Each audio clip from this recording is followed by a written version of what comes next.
Good morning students. आज हम लोग कुछ लिखेंगे भी अपने यूनिट फर्स्ट के बारे में। ये बीए सेमेस्टर का यूनिट फर्स्ट की वीडियोस हैं। और अभी तक तो हम लोगों ने कुछ कंटेंट देखा नहीं था, कुछ लिखे भी नहीं है, केवल ओरली पढ़े थे और थोड़ा बहुत मैंने लिखाया था कि अ, कौन से राइटर्स कब आए थे, उनका क्या इतिहास रहा है, थोड़ा थोड़ा जानकारी थी। लेकिन आज हम लोग वो पढ़ेंगे जो हमारे पूरे सिलेबस में है। थोड़ा सा हिस्ट्री हम लोगों ने जान लिया है, अब जानकारी मिलेगी कि कौन से राइटर्स ने क्या क्या लिखा, उनका क्या योगदान रहा, कब से कब तक वो रहे, उनको कौन कौन सी उपलब्धियां मिली, इन सब चीजों के बारे में जानकारी मिलेगी हम लोग को। ठीक है, तो आइए क्लास आज से शुरू करते हैं। चलिए, ये थोड़ा सा रिवाइज्ड है।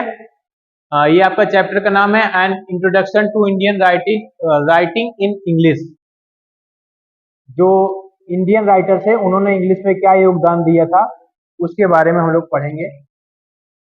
When the Mughal Empire was declined and the East India Company had established a foothold in India, बोल रहा है कि जब मुगल एम्पायर खत्म हुआ था और ईस्ट इंडिया कंपनी ने अपना अस्तित्व स्थापित में लाया था इंडिया में, तभी से that India's love affair with the English language began. तब से ही इंग्लिश लैंग्वेज से उनका कनेक्शन या एक तरीके से बोलोगे तो इंट्रोडक्शन शुरू हो गया था।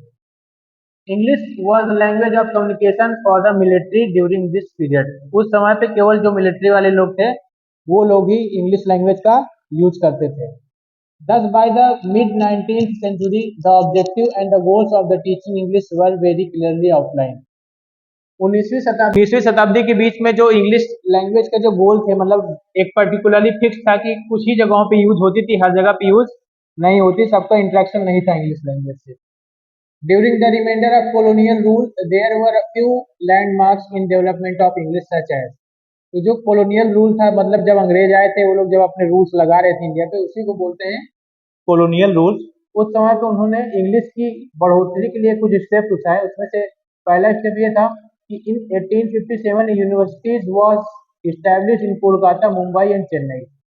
जो यूनिवर्सिटीज थी उन्होंने 1857 में कोलकाता में, मुंबई में और चेन्नई में, तीन जगहों पे इस्टेब्लिश की गई। Selective education and administration training were provided in English the Indian university at 1904 में। कुछ स्पेशल प्रकार की एजुकेशन, मतलब इंग्लिश लैंग्वेज को लेकर ट्रेनिंग दी जाती थी, वो कब था? यूनिवर्सिटी एक्ट 1904 में कुछ एडिशन किया गया कि अब इंग्लिश लैंग्वेज को भी प्राथमिकता दी जाएगी। उसमें कुछ स्पेशल आपको स्पीकिंग सिखाई जाएगी, लिखना सिखाया जाएगा, इंग्लिश के बारे में पढ़ना सिखाया जाएगा। The resolution of education policy 1913, और जो एजुकेशन पॉलिसी में कुछ बदलाव आए कब किए गए? 1913 में। ये कुछ चेंजेस लाए गए उस समय में इंग्लिश को और डेवलप करने के लिए। ठीक है, उसके बाद the 20th century was significant advances in science and technology which enabled many new ways of sharing information and conducting businesses। बोला 20वीं शताब्दी में क्या हुआ? बहुत से एडवांस चीजें आई जो साइंस में और टेक्नोलॉजी में जो डेवलपमेंट हुआ, उसकी वजह से बहुत से नए तरीके खुले, जिसकी वजह से बिजनेस में कम्युनिकेशन हुआ, बिजनेस में बातचीत हुआ, बिजनेस का लेन देन सब ऑनलाइन होने लगा, इंटरनेट का जमाना आ गया। तो यही सब चीजें क्या हुआ, इसको और थोड़ा बूम किया कि वैसे अभी पहले फ्लैट लाइन चल रही थी कि अचानक से बहुत बड़ी ग्रोथ आई इंग्लिश लैंग्वेज के कम्युनिकेशन में। Now English was not only the language of administrators and policy makers but it had also become the language of business and commerce. बोल रहा है कि अब जो इंग्लिश लैंग्वेज थी वो केवल पॉलिसी मेकर्स, मतलब जो गवर्नमेंट के तरीके बोल सकते हो कि ना कि केवल गवर्नमेंट या ऑफिशियल लैंग्वेज रह गई, बट अब वो बिजनेस और कॉमर्स, मतलब बिजनेस में भी योगदान करने लगी। और जो लेन देन होता है, या कॉमर्स का मतलब होता है कि बिजनेस से जुड़ी हुई एक्टिविटी जितनी होती है, उन सब में भी उनका योगदान, मतलब इंग्लिश लैंग्वेज को यूज किया जाने लगा। लिख लेना वीडियोज में, तुम लोग अभी लिखो उसका।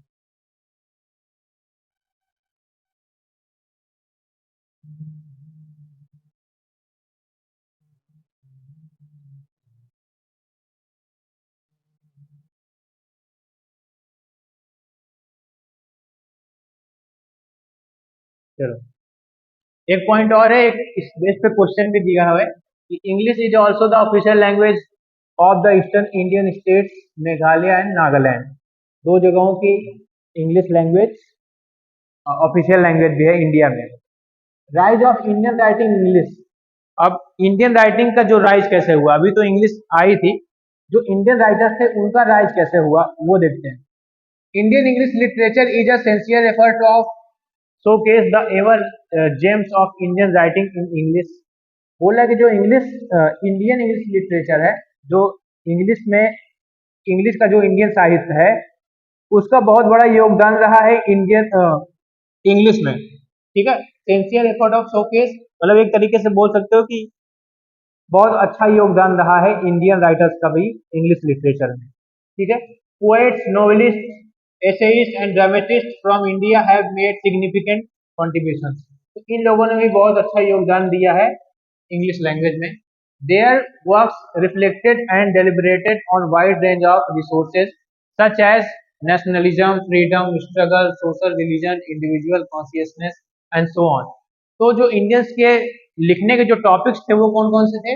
नेशनलिज्म पे लिखते थे, देशवाद पे, फ्रीडम स्ट्रगल, उस समय चल ही रहा था स्ट्रगल टाइम इंडिया का, आजाद नहीं था, उस पे लोग लिखे हैं। सोशल रिलीजन जो धार्मिक चीजें हुई उस पे हुआ। इंडिविजुअल कॉन्शियसनेस मतलब एक खुद के इंसान की जो पहचान होती है उन चीजों पे भी लिखा गया, and so on. The Joy of achieving independence was exactly shattered by the horrifying and traumatic partition in 1947। 1947 में क्या हुआ? जो भी आज़ादी मिली थी 1947 हम लोग को आज़ादी मिली, आज़ादी मिलने के बाद भी ऐसा नहीं हुआ कि सब कुछ ठीक हो गया। उसके बाद भी बहुत सी चीजें हुई, जैसे पार्टीशन हुआ, इंडिया और पाकिस्तान को अलग कर दिया गया, तो उसकी वजह से भी कुछ प्रॉब्लम्स आई। जो बोल रहा है कि सैटर्ड मतलब होता है बिखर जाना, by the horrifying and traumatic partition. तो इस पार्टीशन की वजह से बिखर गया, मतलब आजादी का जो उत्सव मना रहे थे लोग, वो चीजें डिस्टर्ब किससे हो गई कि ये पार्टीशन हुआ, तो उसकी वजह से बहुत से बदलाव आए। और क्या क्या बदलाव आए? The tragic consequence and partition, मतलब उसके बाद जो एक दूसरे में थोड़ा नफरत की भावना आ गई। ठीक है, एक दूसरे से लोग अलग हो गए, परिवार बिछड़ गए, उन सब की वजह से जो इंडिपेंडेंस, जो आज़ादी की खुशी थी वो सैटर्ड हो गई, धुंधली हो गई। Such as a large scale migration, जैसे बहुत से बड़े लेवल पे माइग्रेशन मतलब एक जगह से दूसरी जगह जाना हुआ, लोग यहाँ से वहाँ शिफ्ट हुए। रेकलेस लूटिंग, अब लोग इधर उधर भाग रहे हैं, जगहें चेंज कर रहे हैं, तो उस समय लूटपाट भी बहुत हुई। एंड मर्सिलस मैसेकर्स, मैसेकर्स का मतलब होता है नरसंहार, मतलब काट पाट होता नहीं था, अलग अलग धर्म के लोग एक दूसरे को मार पीट रहे हैं, काट रहे हैं, तो वो सब चीजें भी हुई इंडिपेंडेंस के बाद। Word depicted by the writers in works which capture the readers interest and imagination. तो बोला कि जो राइटर्स थे वो सब इन सब चीजों के बारे में बातचीत कर रहे थे कि इंडिपेंडेंस के बाद ये सब चीजें भी हुई, पार्टीशन की वजह से ये बहुत लंबे बड़े लेवल पे माइग्रेशन हुआ, लूटपाट हुई, लोगों का नरसंहार हुआ। ये सब चीजों के बारे में जब राइटर्स लिखते थे तो लोग कनेक्ट करते थे। क्यों? देखो आज के समय में कोई ऐसी मूवी बनती है जो आज के समय में चल रहा हो वो चीजें, और कोई मूवी बनाते तो लोग कनेक्ट कर जाते हैं ना कि हाँ यही तो चल रहा है। तो बस उस समय पे ये सब चीजें चलती थी और कोई लिखने लगा तो लोग अपने इमोशंस फील करते थे, यार हमारे साथ भी ऐसा हुआ, उसने देखा कि हाँ ऐसा कोई घर जल रहा था, किसी ने उसी के बारे में लिख दिया। कहीं पे मार काट हो रहा, कोई अपने माँ बाप को खो दिया, कोई अपने बच्चों को खो दिया, तो उन सब चीजों को जो एक्सप्लेन करता है, सबने देखा था, सबके आसपास हो रही थी, तो लोग कनेक्ट कर पा रहे थे उस चीजों से।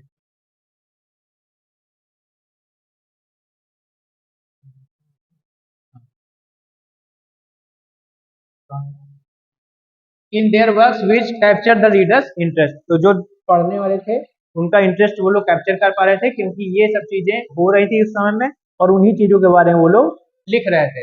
And imagination and Indian English novels began to demonstrate its story to the global literary scenario. तो बोला इसी प्रकार से जब वो लोग कनेक्ट कर रहे थे तो ये एक बहुत बड़ा योगदान बन गया कि इंग्लिश नॉवल में English novels began to demonstrate its story. इसका मतलब क्या है? ग्लोबल मतलब पूरे देश भर नहीं बोलेंगे, पूरे संसार में अपनी रीच पहुंचा रहे थे, वहां तक पहुंच पा रहे थे अपनी इन सब स्टोरीज की वजह से। ठीक है। तो इस तरह से इंडियन जो इंग्लिश, मतलब इसमें कहने का क्या मतलब था कि जो इंडियन इंग्लिश लिटरेचर था वो किस प्रकार से ग्लोबली गया। ठीक है। क्यों गया? क्योंकि सब चीजें वहां पे मार काट हो रहा था, लूटपाट हो रहा था, माइग्रेशन हो रहा था, उसकी वजह से लोग एक जगह से दूसरी जगह जा रहे थे, तो वो सब चीजों के बारे में लिखा जा रहा था। तो सब लोग कनेक्ट कर रहे थे, तो इसी प्रकार से धीरे धीरे चीजें बाहर भी जा रही थी और ग्लोबली रियलिटी पूरे संसार को चीजें पता चल रही थी। ठीक है।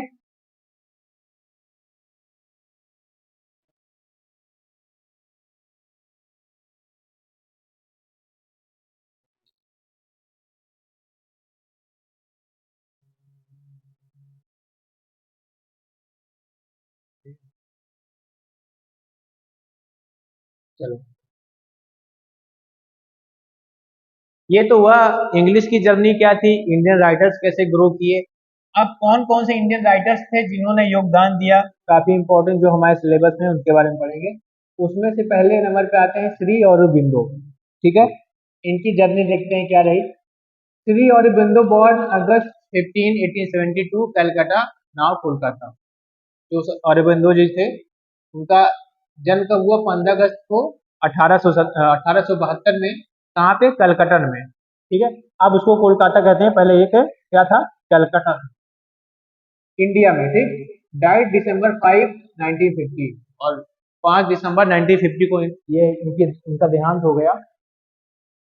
कहाँ पे जन्म हुआ था? पौंडुचेरी में। पहले पौंडीचेरी था, अब पुडुचेरी हो गया है।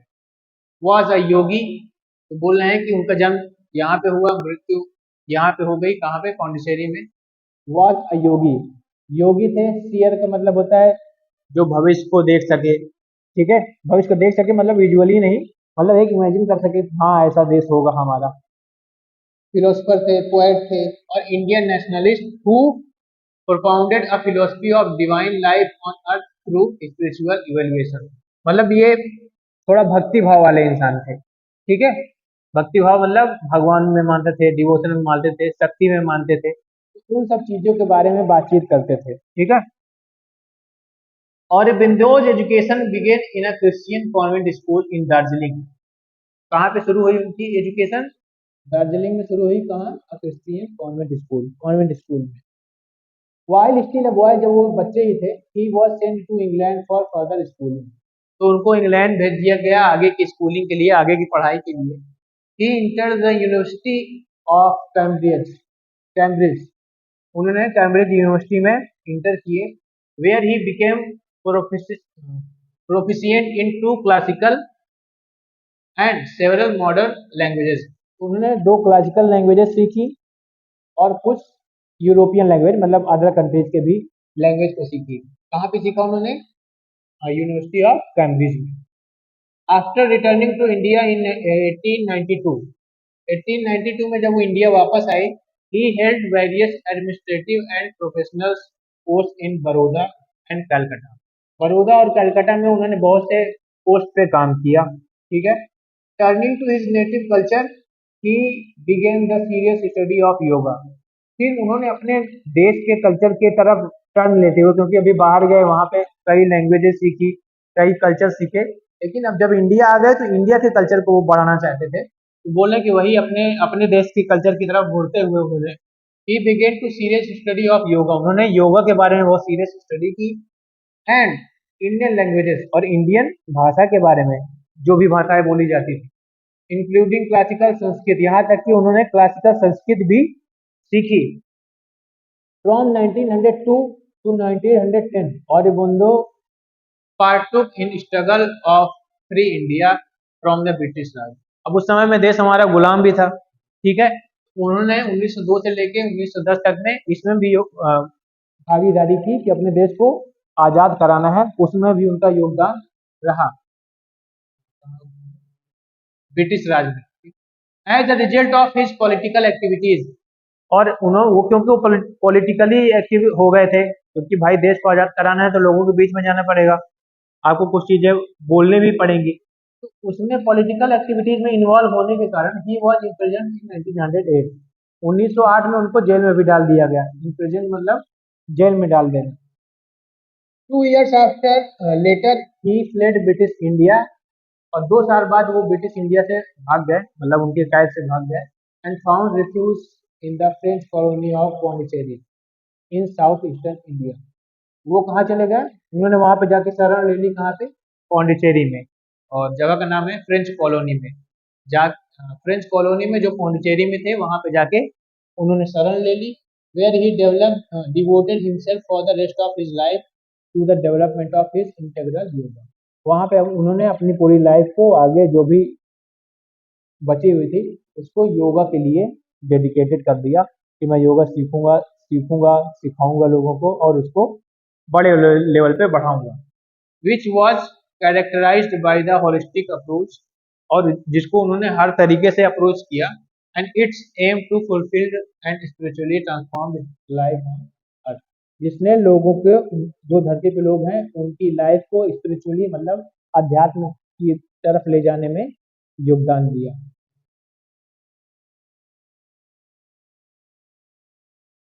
बढ़ो भाई बढ़ो।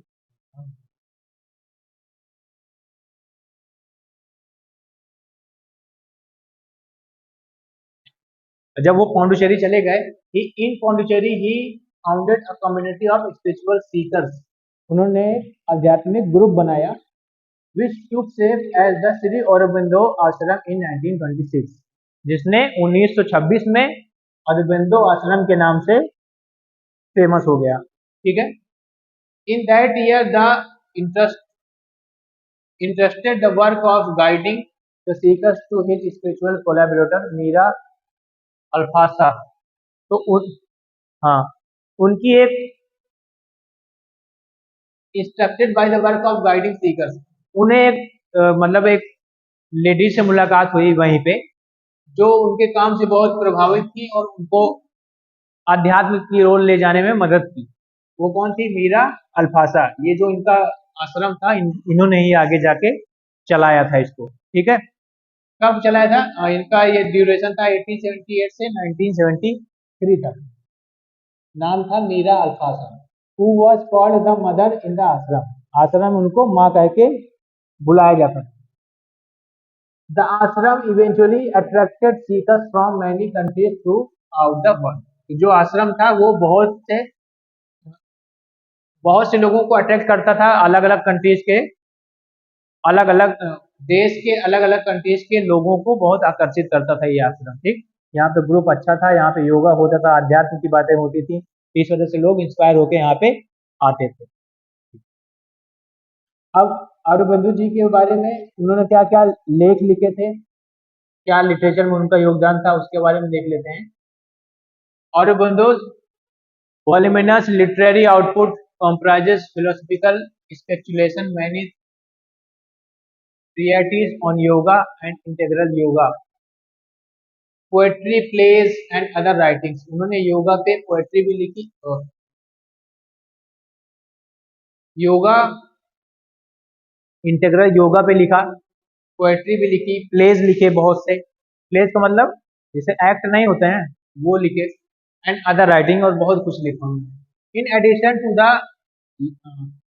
Addition to the life of divine, ये उनकी राइटिंग हो गई।